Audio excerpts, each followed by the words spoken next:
Well, hello, and thank you so much for stopping by the In Trive Talks, a place for the inspired, thriving tribe. My name is Ciera Payton. I am the host and the founder of the In Tribe. And listen, I made this space for you. It's for aspiring creatives and artists who just need a little bit of help navigating their creative journeys. And so this is what this podcast is, and this is what the In Tribe is all about. And today I have a very, very special guest that I am so excited to bring on because for those of you who don't know, I have founded a nonprofit organization called the Michael Sorter Foundation. And over there, we provide free and low-cost arts education services to youth and families that live in under-resourced communities and or may have been impacted by the incarceration of a loved one. And so over at the Michael Sorter Foundation, we work with some incredible artists.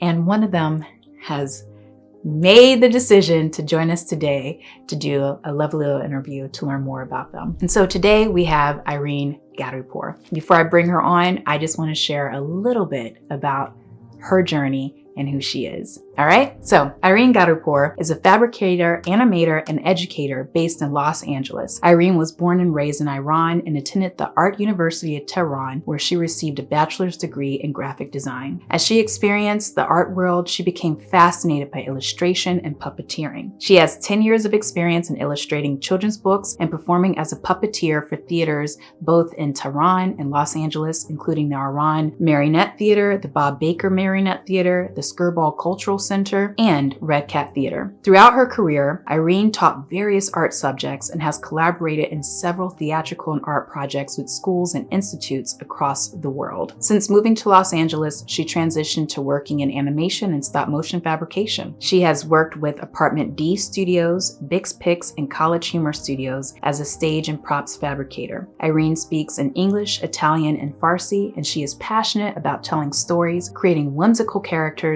and loves the magic of bringing things to life. So, without further ado, please help me in welcoming Miss Ayrin Gharibpour. Welcome, welcome, welcome, Ayrin. So happy to have you here at the In Trive. How are you doing today? I'm doing good, thank you. Actually, today is I'm Iranian, and today is our New Year. Oh. So we call it Nowruz. So we celebrate the 20th of March as our New Year. So wow. I'm feeling good. Yeah, it's nice I feel I entered a new year, kind of. And so yeah, I'm doing good. What are some traditions that you have, for New Year, for your New Year? Yeah, the main thing we do is we set a table with 7 items that start with the letter set. And they all represent like growth, new things in life, change, blessings, things like that. So we try our best to set that table where we are. It's a bit hard in a different to be in another country, but we find the items. So that's the main thing. And then we have a big like spring cleaning. We do clean our houses. If we have a garden, we try to clean that, things like that. So it's all about connecting to nature, kind of. And we also sprout seeds for one of the items is like sprouting a seed, kind of like I sprouted lentils this year. Oh, so nice. It's just like, I like this whole celebration. So yeah. Oh, that's so cool. And I'm having lentil soup later tonight. So, I'm looking forward to that. And It's cool that you just sprouted some. So cool. All right. Well, I love this. And we're going to dive into this. This is one of my questions. But before we do, I like zodiac and astrology.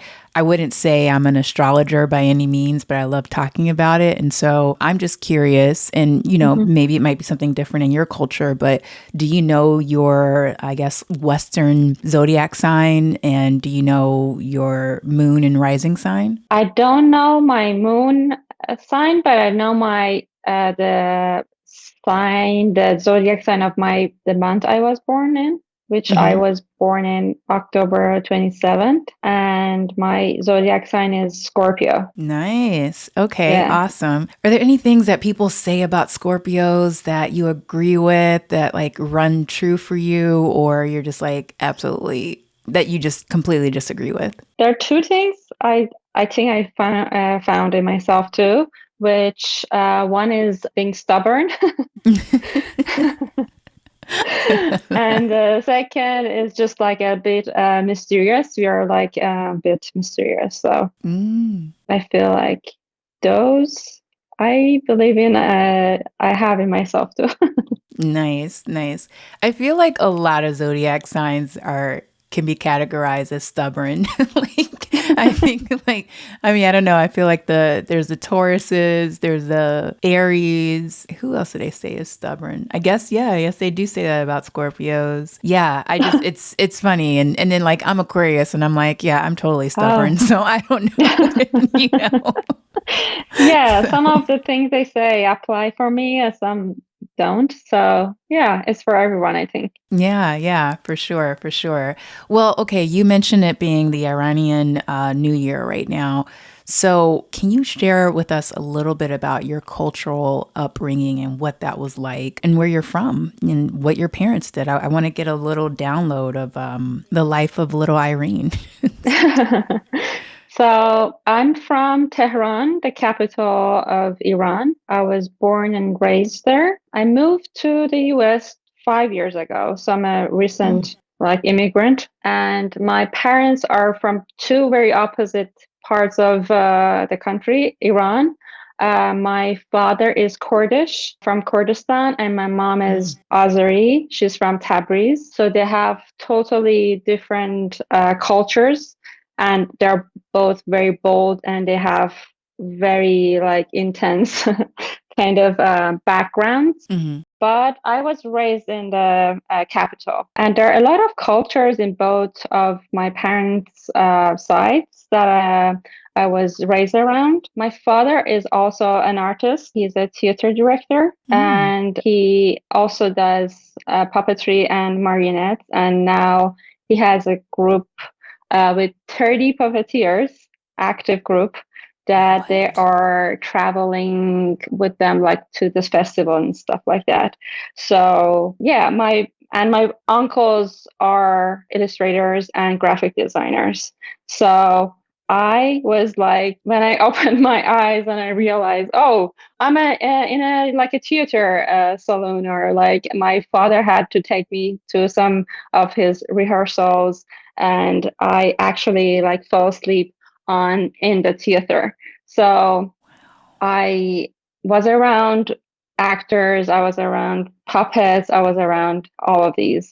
And my mother is not an artist. She's also an opposite in a side of the world. She studied accounting, and she actually really helped my father. That's what I'm gonna say. Like that's like to have an artist and an accountant. Like those are like really, really good. My father was not really good with money, so it was actually her presence was very essential for him and us. And so I feel like art came, like I was around artists from the day I was born, and also with these very strong cultures. I feel like they have great music, they value music, dancing, and color in both cultures, Kurdish and Turkish. I was like around all of this. And so I don't know if I answered the question. No, you did. And I just want to make sure to give you room to share whatever else you want to share. But no, I think that is so fascinating, because that's such a rare thing, right? You know, growing up around having artists in your family, and something so specific as, you know, puppetry and, you know, illustration and stuff. I mean, I didn't know this about you, and I'm blown away, because I think that's so fascinating and so cool. And Thank so, you know, I mean, I guess since you grew up with it, I'm just curious, was there ever a like defining moment for you as a child that you were like, oh, this is something I want to do? Or was it just something that was just oh, this is normal. Like, this is what dad does, and this is what my uncles do, and this is what we do. I think I realized, like, I mean, my father was like always showing me stuff, try to like open my eyes in different ways. But I feel like I was always eager to paint, and any moment I had like a notebook with me all the time to draw and paint, and like without that I wouldn't go anywhere. So I feel like I was maybe at that point I realized I'm an artist and this is my path. Around what age was that? I think from 3, 4, Oh, wow.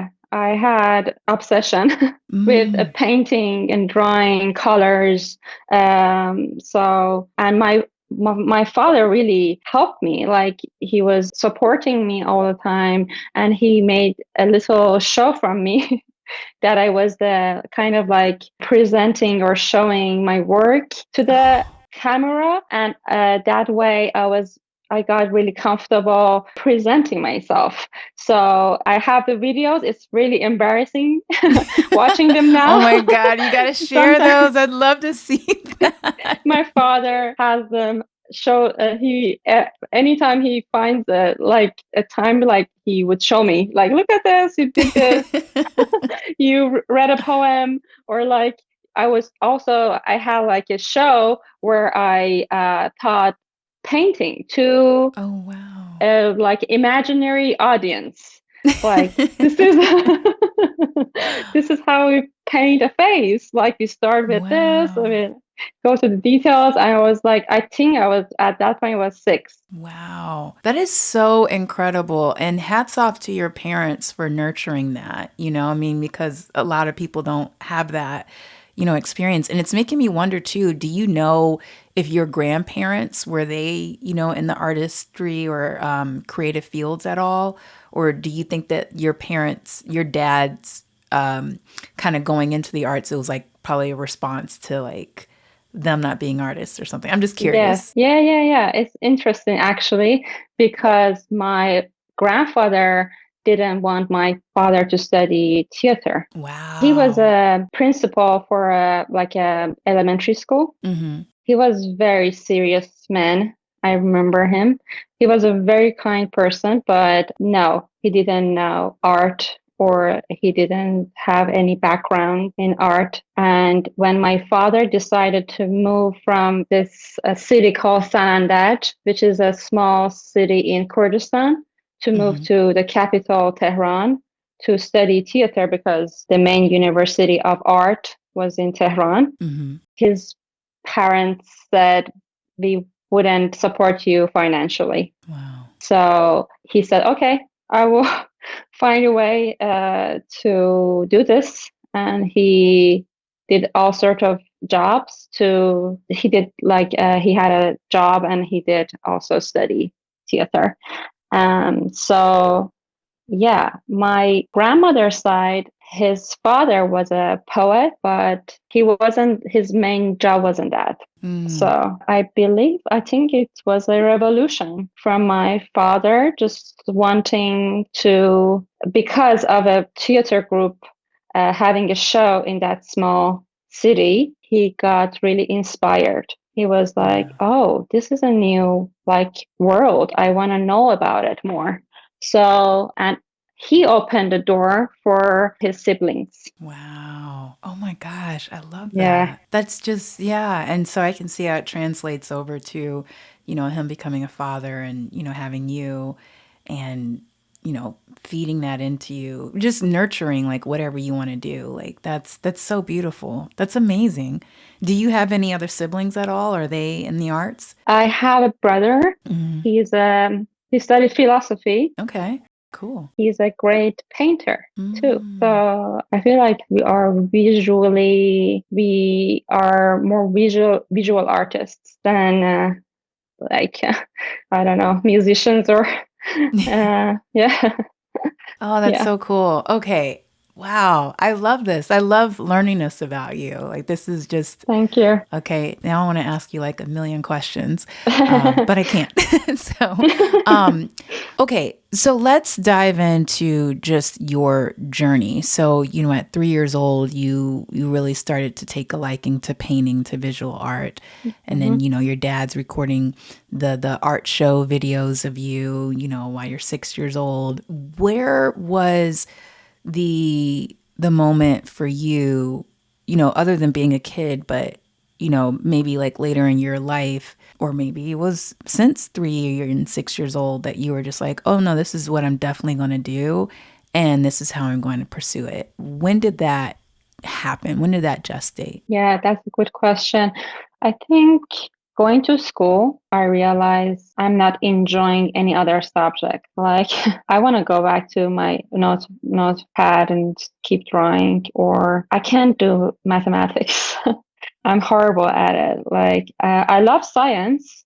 It was very fascinating for me. But I feel like, yes, when I entered, I went to it was a very, how you say it, strict school, middle school. And I realized I don't belong here, kind of.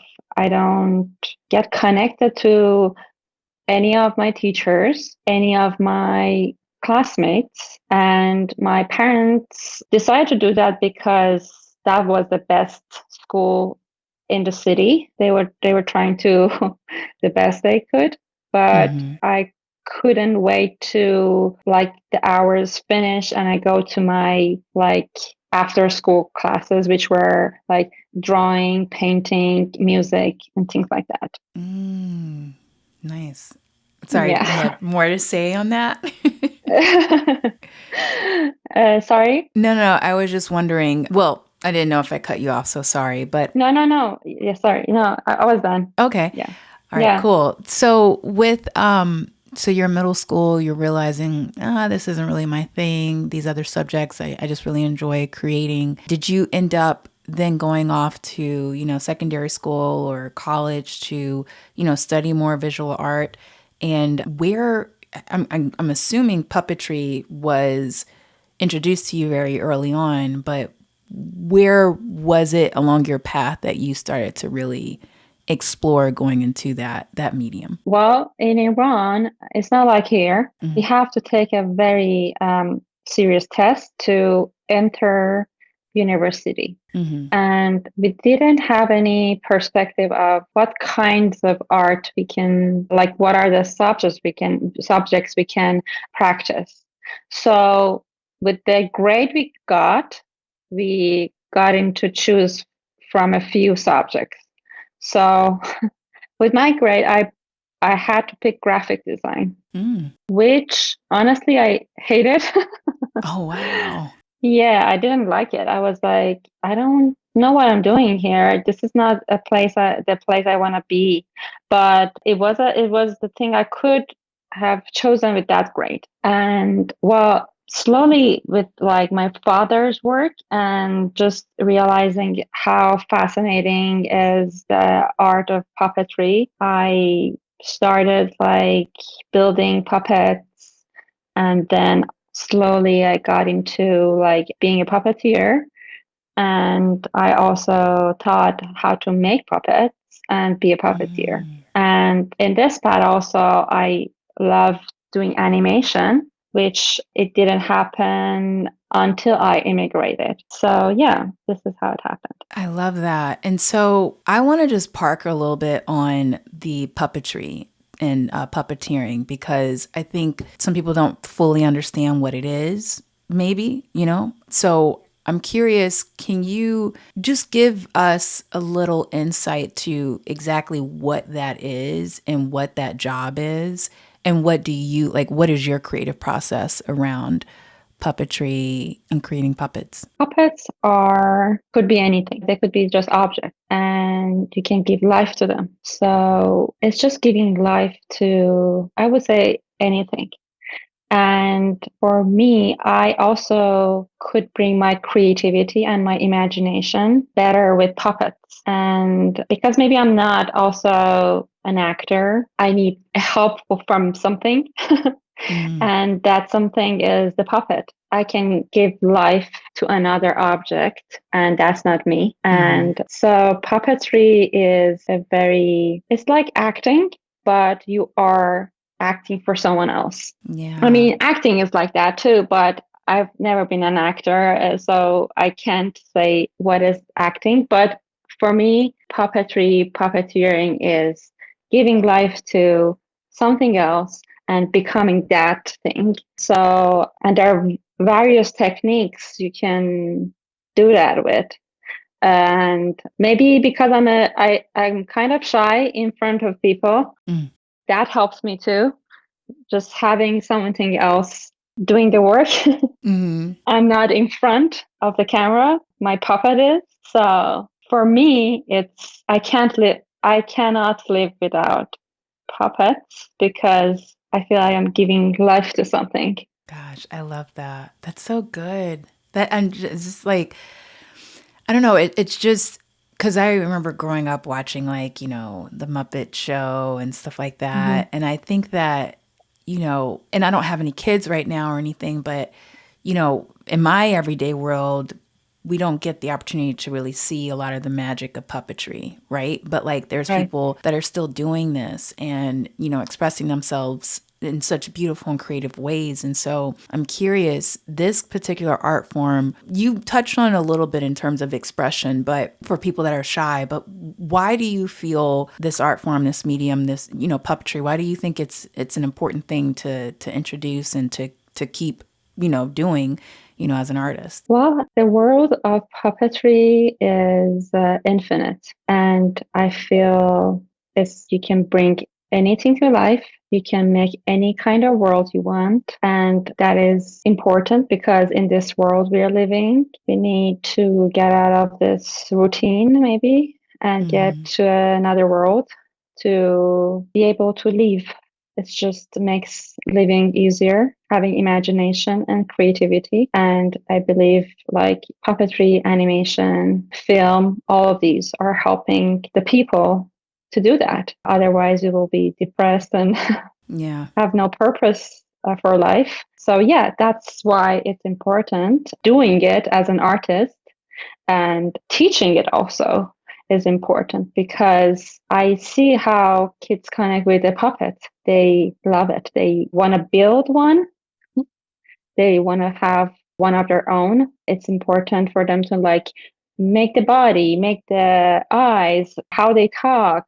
So it just builds the creativity and just helps with the imagination. I love that. It's true. I mean, I just think about one of the things I keep thinking about is mask work. I remember when Yeah, I was in school studying acting, before we got to even talk and speak lines, we did a whole semester just on mask work to just get comfortable in our bodies, get comfortable with, expressing ourselves through like another medium, another, entity right. before we could even like speak. And I remember it was so weird. It felt really weird at first, but then it ended up being really freeing. And so I would imagine for the youth that you teach and you work with, and also with the youth through Michael Sorta Foundation, what is that like just seeing that kind of like aha moment or that light bulb kind of going off while they're, you know, learning how to express through something that's attached to their hands? Yeah, I always feel like,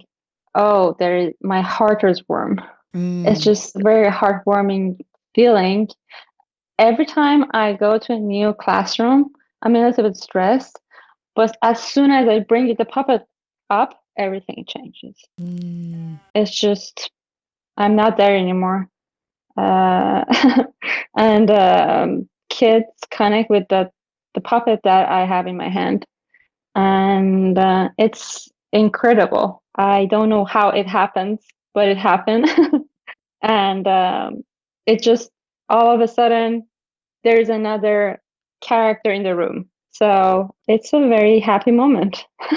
nice. Ah, I want to transition a little bit into your journey of coming over here, and then I want to circle back to just about you as, with puppets, and maybe like what one of your favorite puppets are. But so we'll get back to that. But first, so you said that you moved out here 5 years ago. What Yeah. was that journey like, and what was that decision like? Why did you make the decision to come over here, and what was your whole journey, making the move from Iran to here? Unfortunately, the situation of our country is not great for young people. Mm-hmm. And well, my family always wanted the best for us. So through my uncle who lived here for 40 years, they applied for like green card, and we forgot about it because it takes forever for application and everything. It took us like 10 years. Wow. And we were like doing our own life, and this letter came, and my parents said, like, we are not gonna move, but you and your brother, you should leave. So, well, yeah, that's how it happened. Wow. And was it pretty instant when you did it? I mean, you got the letter. What was the time frame from getting the letter to your parents saying, Yeah, hey, you and your brother should do it, to now I'm on a plane, flying to.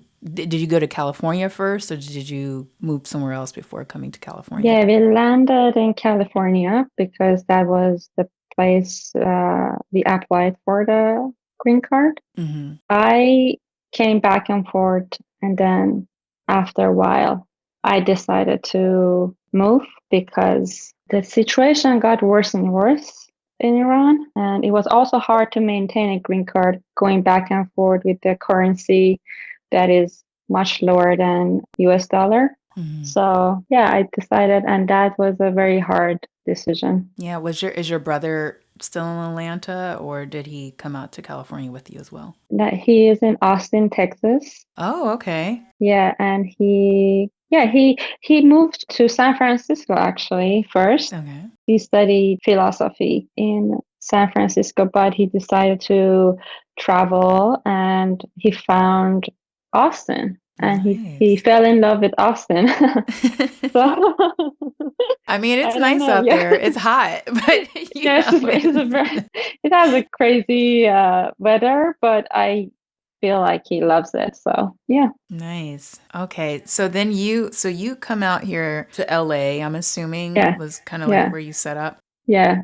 You got to tell me what that journey was like. I mean, being new to a whole new country, now LA, and then you're Right. an artist. You're in the medium of puppetry. How in the world did you get your feet on the ground out here, and how did you start making connections with other artists? Well, it was hard for sure, just like knowing people. But I had a few friends here who connect me to some very good organizations and actually introduced me to Bob Baker Marina Theater. Mm-hmm. And I started volunteering there.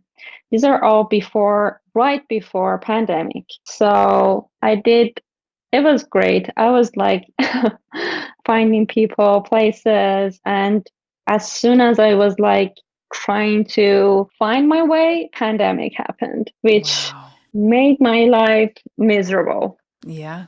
Yeah. I was in my house. I was like, what's going on? I don't know anyone. I started connecting, but everyone was like stressed and didn't want to hang out, or yeah, it was pandemic. So it was a very difficult journey actually. Mm-hmm. And I think since last year I felt like, oh, okay, I can start building some things with people, finding communities that I'm interested in. Yeah, I feel like there was a gap between there was a pause Yeah. for me. Yeah. So And then, so the pandemic happens. This is a struggle, like you said, everybody was feeling it. Where did I guess the sunlight kind of start coming out for you, in terms of just getting your feet on the ground, post pandemic or even during the pandemic? well, as always, art helped me. Mm-hmm. Teaching helped me. And my students were like the hope, really. I used to work for the Center for the Arts Eagle Rock, and they had online courses, which without that, I wouldn't be able to cope with the situation. Just seeing my students every week on the screen and trying to teach them something. Well, hey there. If you're enjoying this conversation like I know you are, then I have some additional offerings for you. Head on over to the In Tribe and sign up on our mailing list. There, you not only get first dibs on meetups, workshops, and special events tailored to our community, but you'll also get a special discount code on the Creative You course. Now, this course is all about helping you to level up and elevate your creative career. Because listen, I've been in this business now for nearly 2 decades, and I've experienced all the highs and lows, and I've developed so many tools to navigate those, and now I'm sharing them with you. So go to theintribe.com/cultivate and check out the Creative You course. And last but not least, just for tuning in and signing up, I'm giving you a freebie. It's our In Tribe Hive Level Up Guide. It's a special daily guide for practicing ways to be your optimum creative self. Because listen, an all-around healthy artist is a thriving artist, and that's what we're all about here. So check out our site, sign up for our newsletter, get a special discount code for the Creative You course, and take off with your new In Tribe Hive Level Up Guide. It's new beginnings here, and so let's get inspired and thrive only at the In Tribe. See you soon. Now, back to the episode. Oh, that's so good. I relate to that so much. I mean, I feel like in some of my darkest times, going into the classroom has always helped to just, forget about the woes and the troubles, it's like, and then trying to, instill that in youth as well is, I don't know, to me, I feel like it's a beautiful thing, when you can come out of the fog and, and the kids help get you out of that fog too. Definitely. Yeah.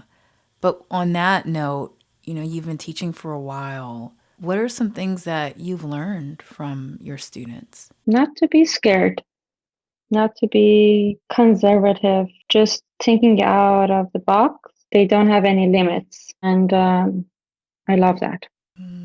That's true. And it's funny because when you see them scared, and it's nothing to really be afraid of, you're kind of like, oh, but I'm going to watch you go through this journey of stepping out of the fear. And I already know on the other side of that, you're going to soar, you're going to fly, but it's so interesting to see them at that very beginning stage. It's and it's especially middle school kids, everything's lame and dumb and stupid, but then when they start to when you give them that permission to be a kid, then it's just all bets are off, and the fear is gone, and now you can really make a space that's fun and supportive and living in the imagination and stuff. So but it's so I'm right with you on that with kids, teaching you that, because again, when I've gone into the classroom with my fog or depression or whatever, and you just see them just being themselves and being silly or having fun, that is so fearless, and it just reminds you as an adult, hey, life is not that serious sometimes, Definitely. Yeah, that's a good reminder from them. Yeah. So I want to know, I'm going to try to circle back to that puppetry question, but in your whole creative process, do you have any rituals or things that you do before you even start, going at the drawing board with puppetry or visual art? I try to go for a walk. That helps me, especially if you're moving here to LA, because the nature is so beautiful. Yeah.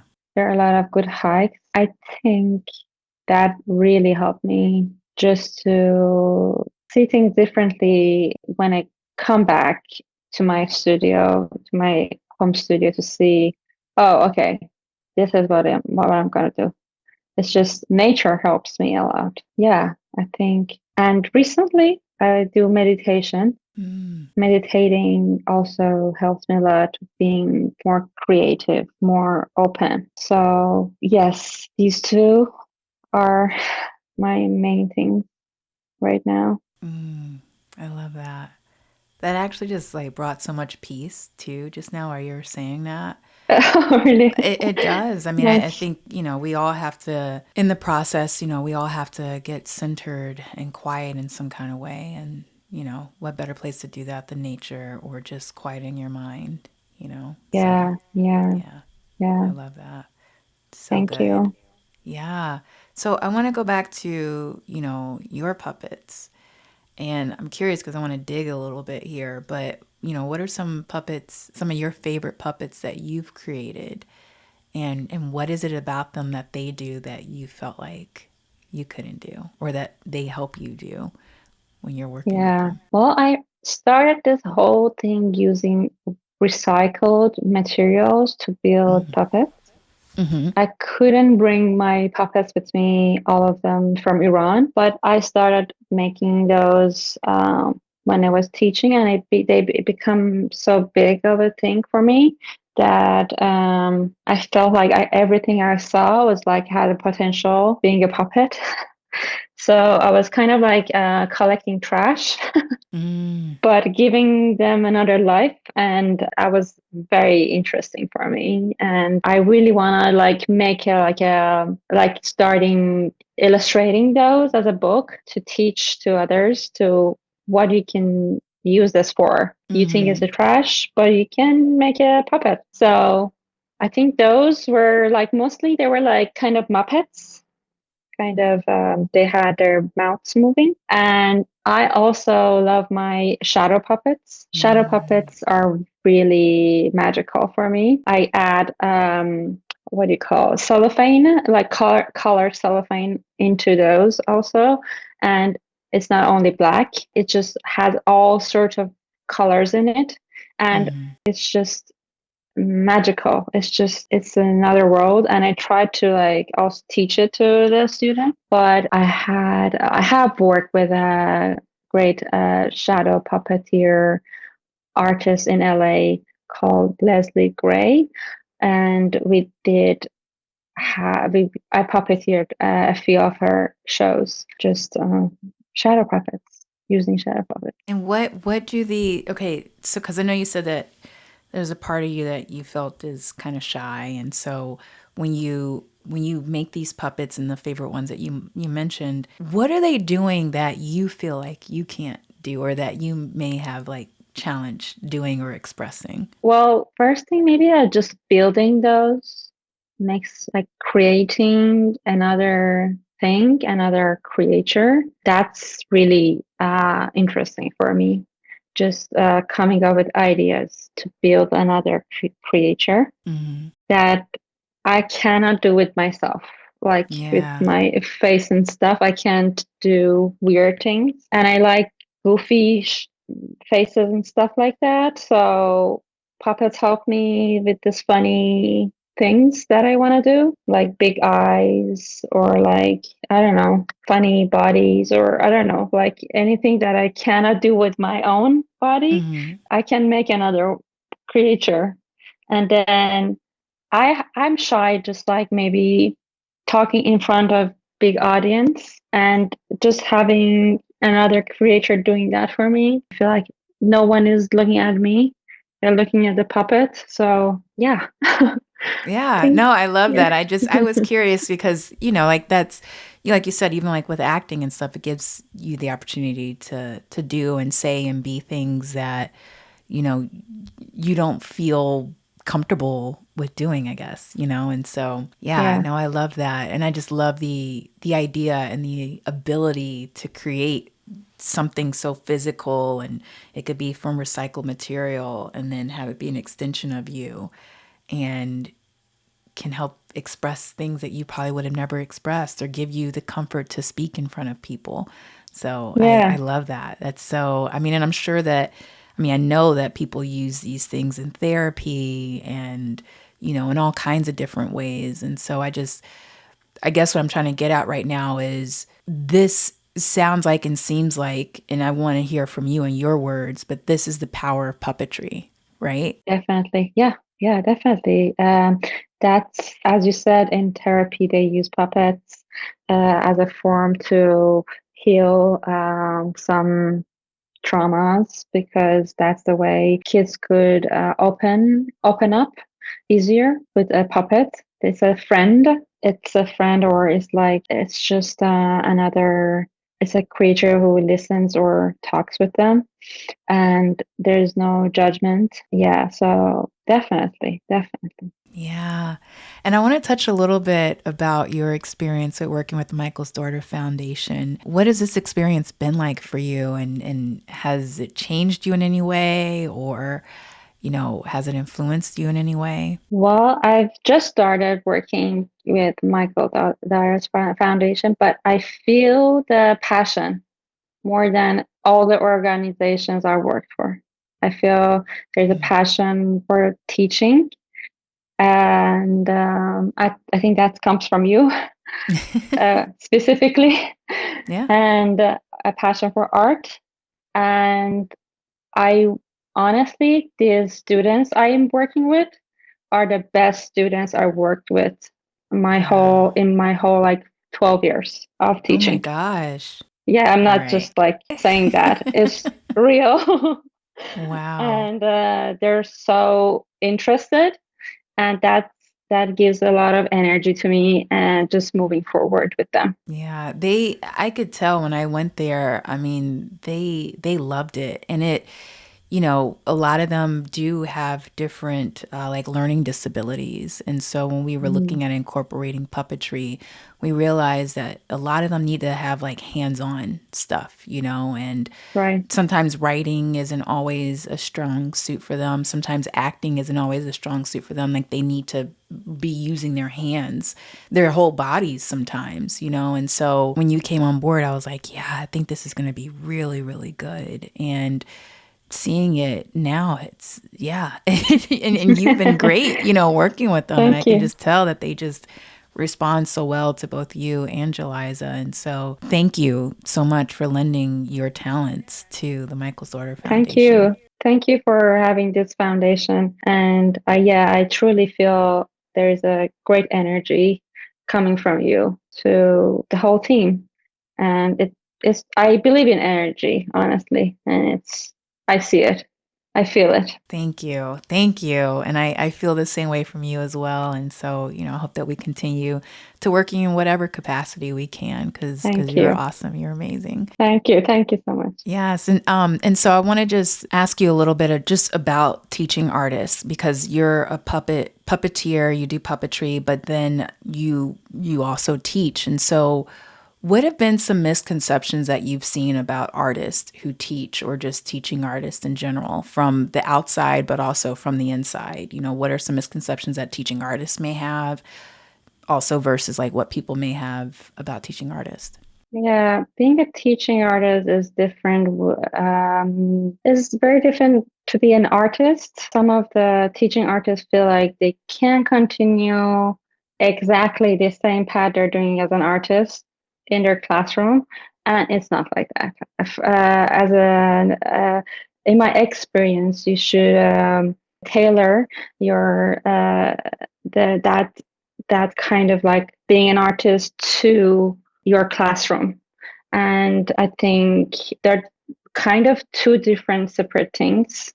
And because I think you are working with people, and as a teacher, you have different responsibilities. And it's not only art, I feel. So it kind of like psychology comes in, being able to communicate well. It's not just like going to the classroom and teach what you know about art. So I think that's the thing. And also from outside, I feel like people do not know this hard job as a teaching artist or teacher generally. Mm-hmm. It's just like, oh, you go and teach, but they don't know how much energy you Yeah. put. Yeah. So yeah, these are the things I've experienced.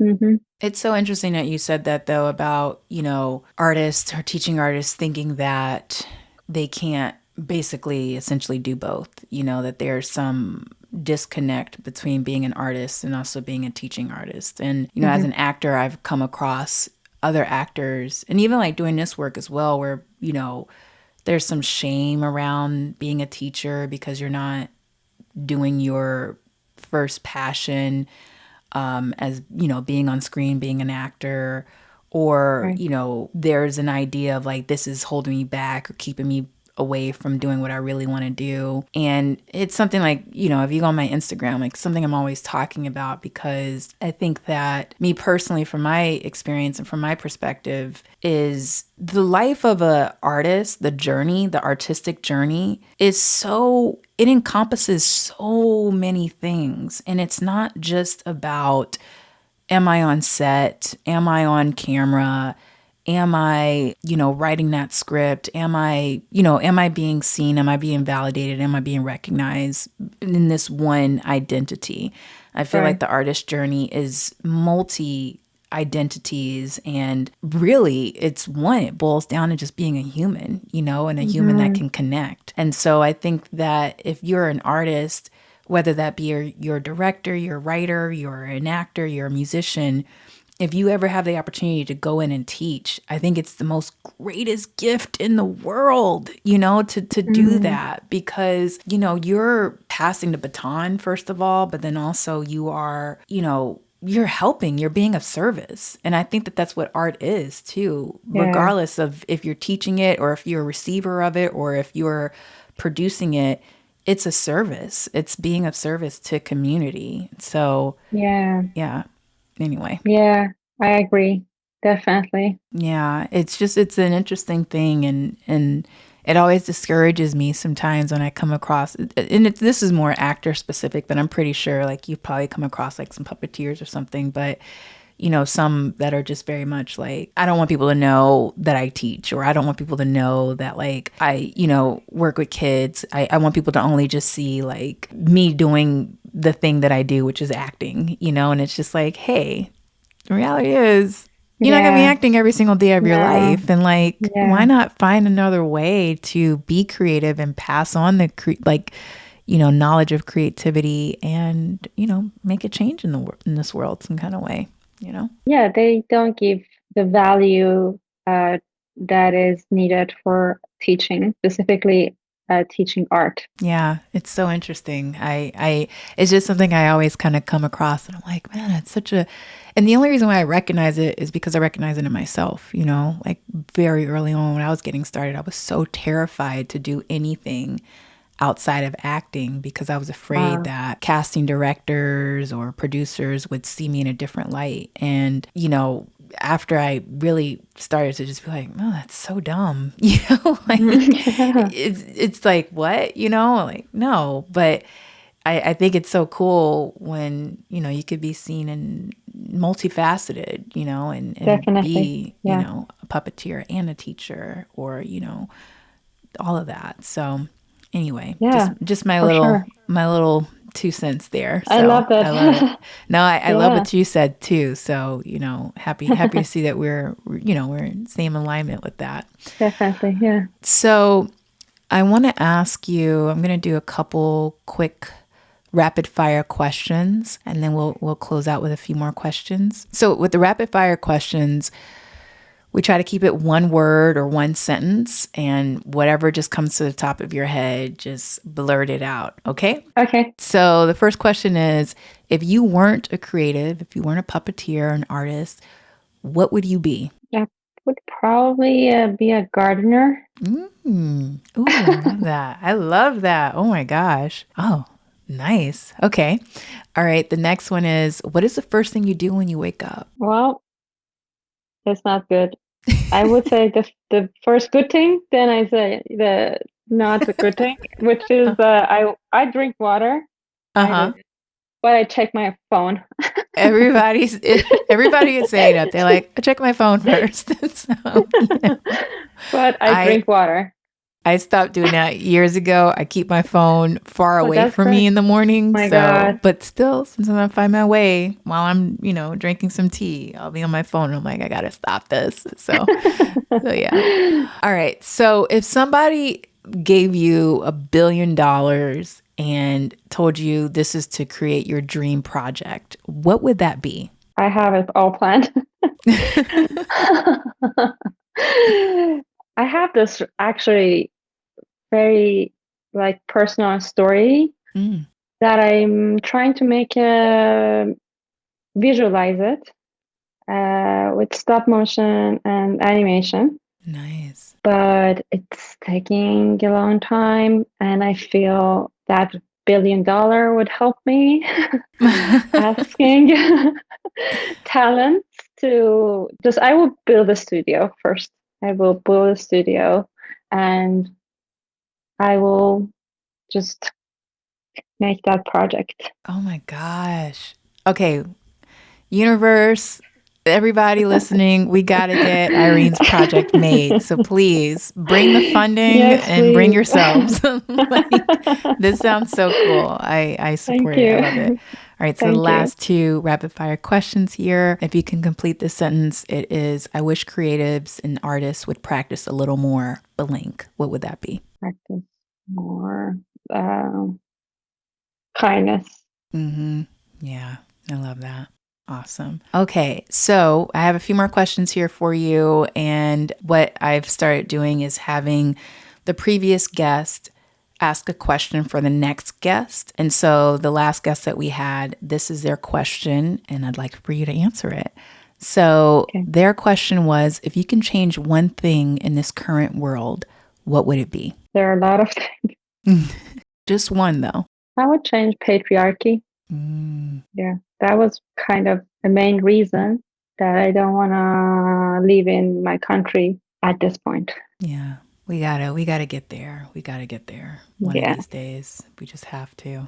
And I don't know. I don't know what it's gonna take. I think artists like you, people just keep creating, and also just keep envisioning a world where, things are just better, And Yeah. yeah. No, that really touched me. I'm sorry. Yeah. So anyway, Yeah. what is a question that you'd like to leave for the next guest? What would you miss if what would you miss if they stop you from teaching art? What would you miss in your life after not teaching art? I'm gonna I write don't this know. down. Yeah, What I would you don't know. miss? You were not teaching, or you were not supposed to be teaching anymore. I love this. Okay, this is going to be a good question. All right, awesome. So just last few, I know I keep saying we have the last few questions, but so the In Tribe, this podcast, this space, it stands for the Inspired Thriving Tribe, which is artists, aspiring creatives, everybody, I feel like. So what does thriving look like to you, and how do you try to inspire others? I'm not sure how I inspire people. I'm thinking maybe just being myself, just trying to be open and honest. I feel, and just like give space for creativity. I think that would be something inspiring for others to be less stressed and scared to just start doing the thing. So I would give also, I feel for me, just a good energy. Just, I believe in kindness, smiles. These go a long way for me. Just gives me hope to do the things I like to do. And I feel like that's missing in a lot of places. But that, I feel like that drives me to make something. Just being kindness, and good energy. Yeah, and I'm sorry, but you are so inspiring.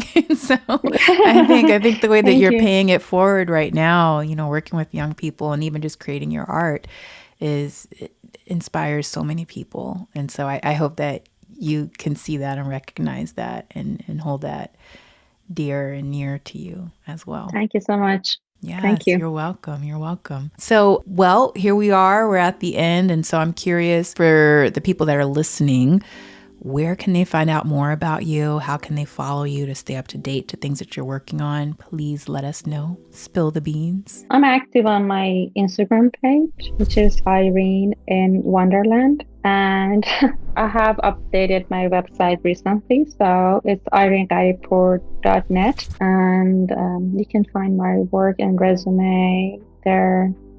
Yeah. Awesome. Okay, great. So everybody make sure you go and follow her, check out her website, stay up to date to the things that she has going on. And Ayrin, is there anything that you want to share that we didn't touch on at all before we let you go? No, I think it was a great talk. Thanks for having me. And I just hope everyone remember to be kind to themselves and to each other. I feel like that's important to remind ourselves. And don't forget to smile. Yeah. I love that. Yes. Thank you. I need that reminder sometimes. So yeah.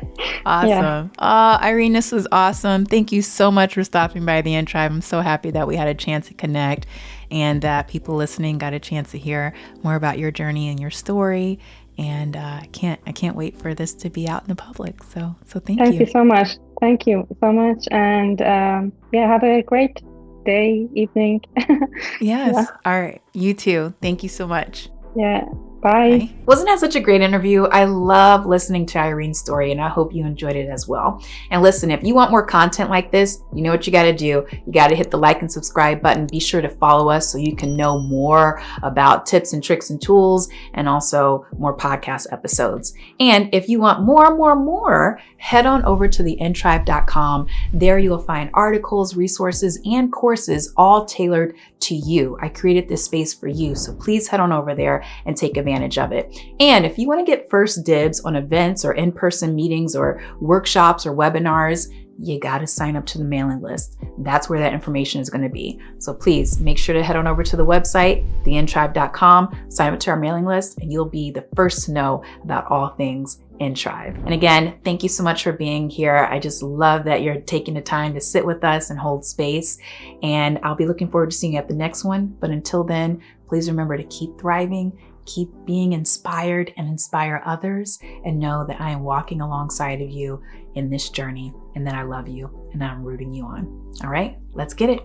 Bye.